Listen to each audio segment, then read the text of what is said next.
E fiz um ano só, acabei não me encontrando, acho que a questão era o estético, né? Eu gosto das ciências sociais, da antropologia, da sociologia, mas acho que faltava lá a questão do estético. E você sabe que mais recentemente eu comecei a estudar filosofia. Na verdade, eu comecei a estudar filosofia no pós-doutorado, porque eu estudei de que maneira que o Machado resgata Shakespeare por meio da questão do trágico. Eu estudei a subversão do trágico em Dom Casmurro a partir do intertexto com Otelo. E aí eu tive que buscar a questão do sentimento trágico, que não é aquela questão da tragédia delineada por Aristóteles, mas eu tive que buscar as origens do estudo, da filosofia do sentimento trágico que eu encontrei nos filósofos alemães do século XVIII, XIX, e a partir daí eu comecei a estudar filosofia. E mais recentemente eu ingressei num curso de filosofia do Mackenzie online. Então eu estou no terceiro semestre. Você está na graduação Na graduação, estou fazendo uma nova graduação. Eu faço graduação também, mas é na Cruzeiro do Sul eu faço. Eu te fiz essa pergunta introdutória porque quem é mais ligado à literatura inexoravelmente descamba também para ciências sociais e para humanas. E eu ia te perguntar se tem alguns sociólogos, mas você respondeu, sociólogos e antropólogos que também te influenciaram nessa jornada. Porque hoje fala-se muito do Bauman, mas o Bauman fala mais dessa questão contemporânea da sociedade, mas tem os próprios fundadores, né? Sim, eu acho que, para mim, até pela minha trajetória, são esses alemães que estudaram o trágico, por causa da minha trajetória aí enquanto pesquisadora. Mas contemporâneos tem alguns? Olha, eu do século XX, eu tenho pensado bastante, lido eventualmente o Sartre. A gente sabe muito bem que o Sartre explora com o existencialismo dele aquelas questões do eu, das escolhas, né? E que depois dele muita coisa aconteceu, inclusive estudos que questionam a própria questão da autonomia do eu, né? Então muitas vezes se fala o Sartre está meio eventualmente muito localizado em uma determinada esfera do pensamento do século XX, mas eu tenho gostado de ler o Sartre, mas atualmente eu tenho lido alguma coisa do Luc Ferry, que eu gosto bastante das coisas que ele fala também, né? E tenho lido bastante também os clássicos, os gregos antigos, que são nossos mestres, né? Nossos grandes mestres, especialmente Aristóteles. Experiência com Nietzsche você não teve?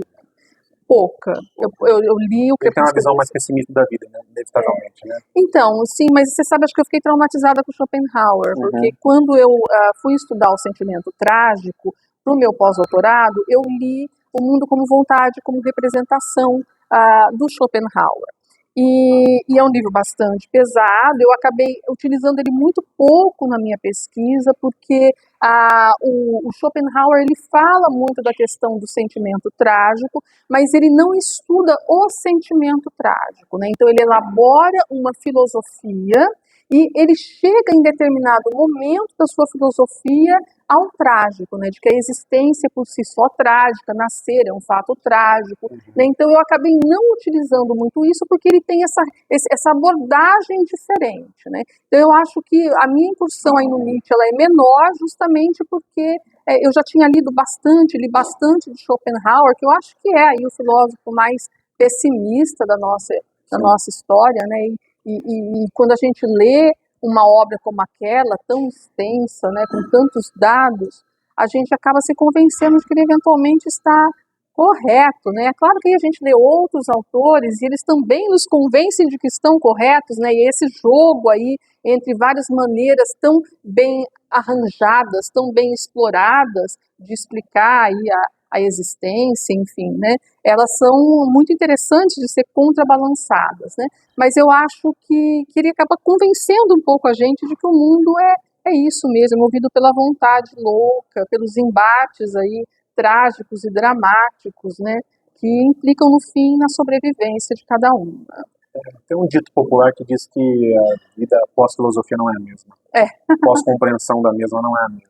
Talvez o Platão estava certo com o mito da caverna, né? Na hora que você sai da caverna e começa a ver as coisas, encara o sol os olhos se acostumam, né? eu acho que aí a gente não vê as coisas igual. Aquele também outro dito popular, né, que a ignorância é uma bênção, talvez. Aí é um papo muito filosófico. É. Né?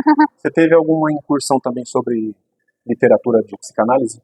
Não, a literatura de psicanálise eu eventualmente... É claro que a gente não tem muito como fugir. Você sabe que eu sou uma leitora de Freud, eu gosto muito de Freud, mas eu nunca trabalhei nada com literatura e psicanálise. É que os personagens, eles acabam, quando muito bem criados, como os personagens do Dostoiévski, por exemplo, eles trazem muito da psicologia humana, que é o que faz com que eles tenham essa aparência de realidade, com que a gente leia esses personagens, parece que a gente está vendo realmente toda a complexidade humana. Então, quando a gente lê uma boa literatura, quando a gente tem contato com um personagem muito bem construído, a gente está aí está conversando com Freud, com a maneira como ele explicou, descobriu, enfim, falou sobre o ser humano, né? Então, é uma coisa que acaba a gente não tendo como muito fugir, mas eu nunca trabalhei com literatura e psicanálise. A Adriana, ela tem diversos livros, nós vamos falar um pouquinho sobre cada um, então.